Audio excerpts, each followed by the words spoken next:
I'm Genevieve Taylor and this is Bristol Fire School, and today's film is all about Kamado ovens, lighting them up for the first time, understanding what they are, understanding how to get the best out of them. I get a lot of questions about this, so this is Kamados from the start.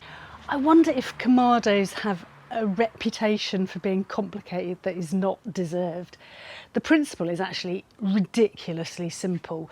Fire needs oxygen. A Kamado has an air vent at the top and an air vent at the bottom, and by controlling that oxygen flow you control the rate the fire burns and the temperature it gets to. So in today's film I'm going right back to the basics of how I light a Kamado, how I control the airflow, the kind of charcoal I use, how I control the temperature, basically everything you need to know about firing up and cooking on a Kamado. At its simplest, a Kamado is just a really well insulated charcoal barbecue. The thick ceramic body here gives it a lot of thermal mass, and once it gets hot it holds on to that heat incredibly well, which makes it very, very efficient. But the really important bit for understanding it is how to control the heat with the airflow. So the air comes in, it goes through the bottom, through the fire, out the top. You are controlling the temperature, the rate that fire burns at, by controlling the airflow. It's not the charcoal controlling the fire. Once again, it's the oxygen controlling the fire. So if you give the fire more oxygen, the combustion process is going to be more efficient and the fire is going to get hotter. On the flip side, if you reduce the amount of oxygen, the combustion process is going to slow down, become less efficient, and you get a reduced temperature. So all of this is designed to work with that lid down. If you've got the lid up, what you've got is an unrestricted airflow. And the fire's just going to burn hot and hot and hot, you know, and things will get too hot. So very much designed to be cooking with the lid down, this particular bit of kit.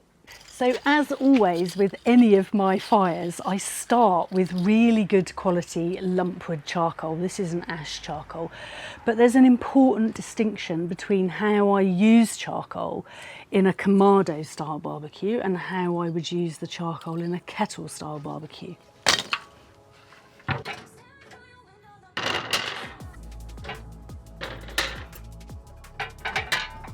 So this leftover charcoal in here is absolutely usable.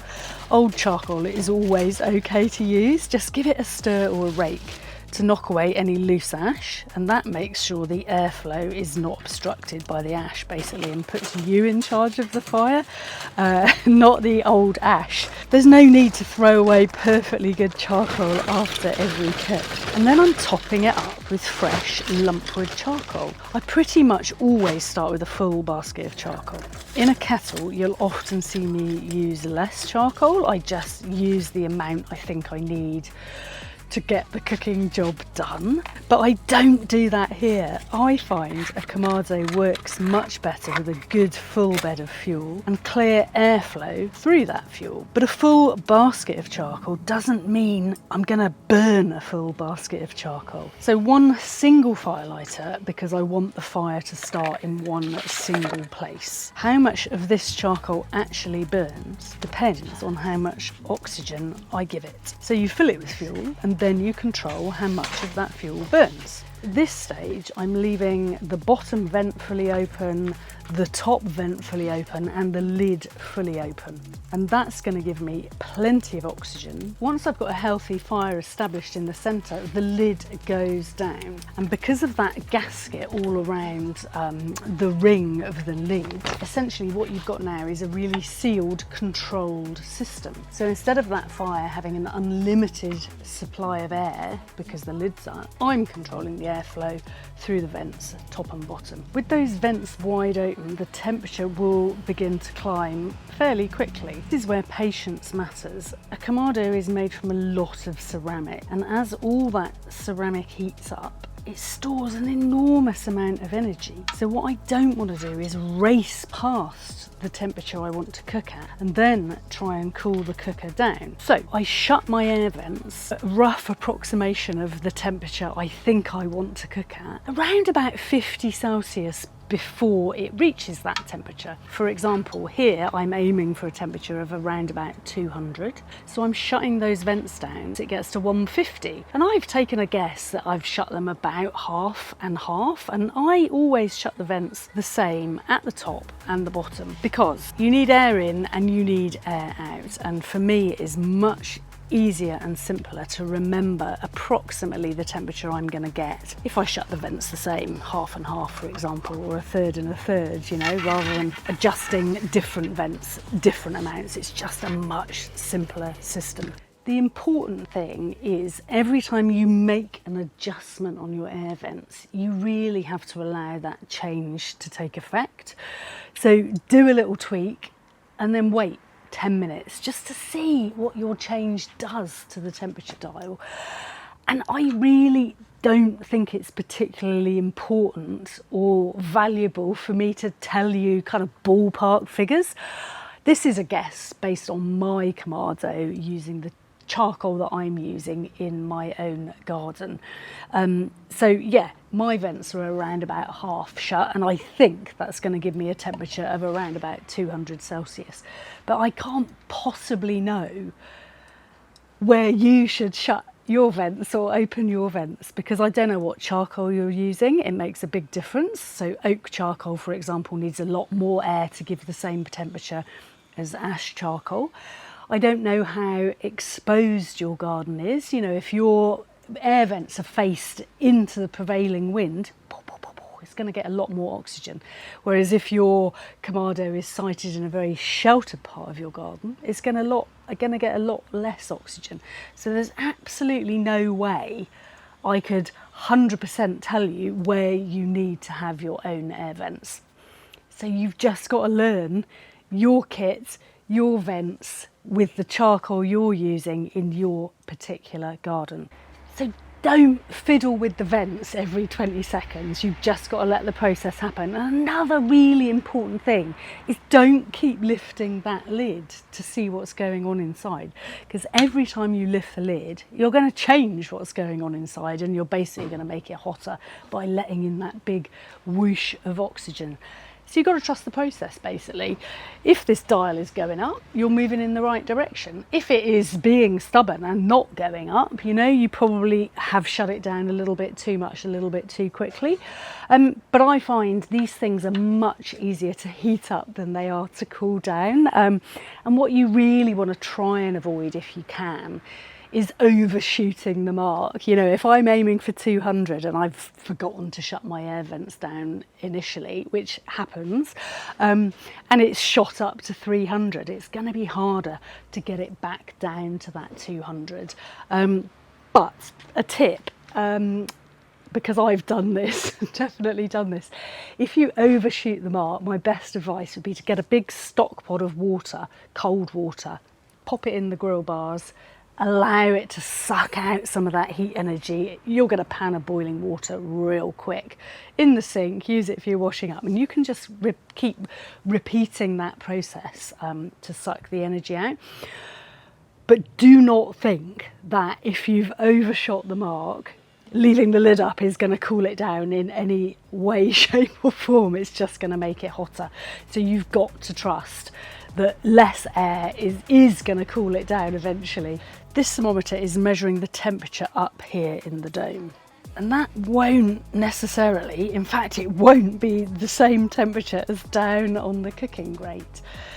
And that's fine. I'm generally much more interested in getting the Kamado into the right cooking range and keeping that fire stable than I am about obsessing about a few degrees either way.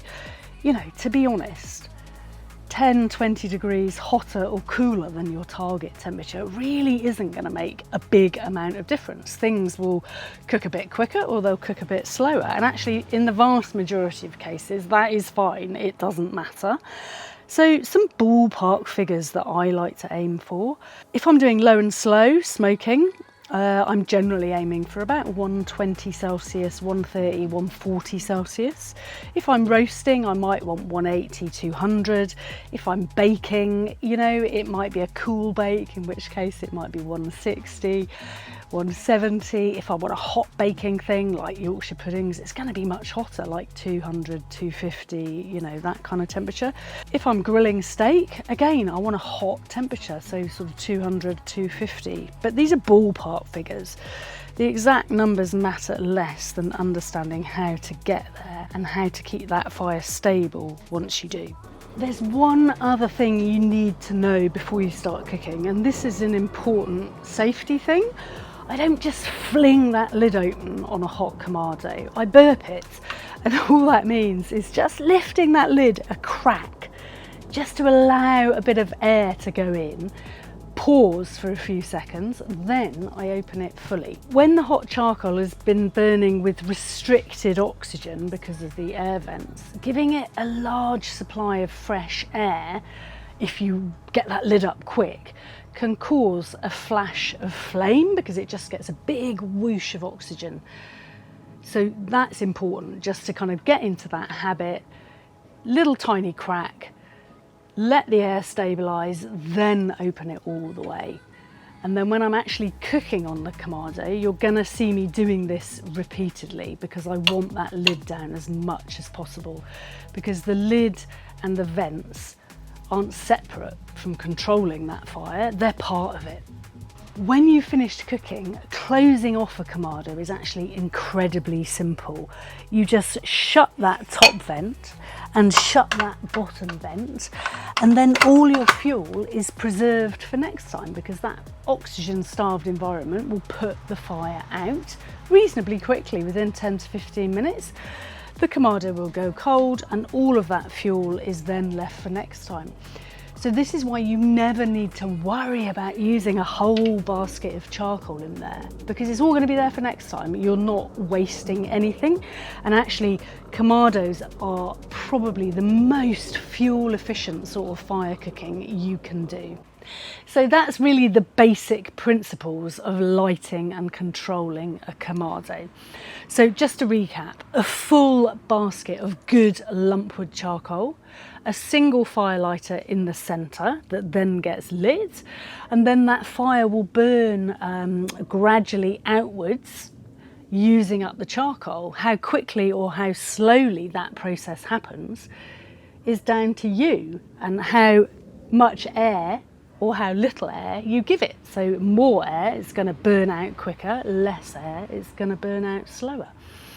And that lid stays down as much as possible, both in the heating process and also during the cooking process.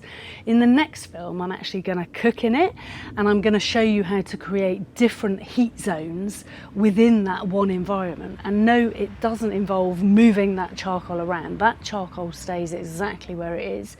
And you introduce heat deflector plates to give you different zones. But that's going to be the next film.